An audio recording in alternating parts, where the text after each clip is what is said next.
বাড়ি গাড়ি bank balance factory এগুলো সম্পদ, দু চোখে যা দেখো সব সম্পদ। আর এই সব সম্পদের মধ্যে শ্রেষ্ঠ সম্পদ হচ্ছে নেককার নারী। সুবহানাল্লাহ পড়তে পারলেন না? এ দুনিয়ার যত সম্পদ আছে সব সম্পদের মধ্যে শ্রেষ্ঠতম সম্পদ হচ্ছে নেককার নারী। হাসি দিয়ে কথা বলবেন। আল্লাহ রাসূল বলেছেন, তাবাসসুমুকা ফি ওয়াজহি আখিকা সাদাকা, your smile to your brother it's a charity. তুমি তোমার ভাইয়ের দিকে তাকিয়ে যে মুচকি হাসি দাও, ওই মুচকি হাসি দিলেও সৎকার সওয়াব দেয় কে? আপনি স্ত্রীর সাথে মুচকি হাসবেন, সওয়াব আছে না নাই? স্ত্রীকে ভালোবাসার কথা শোনাবেন, সওয়াব আছে না নাই?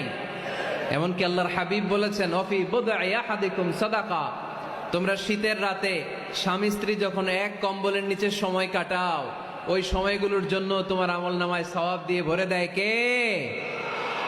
এজন্য আজকে থেকে মুচকি হাসি দিয়ে কথা বলবেন, আগে সালাম দিবেন।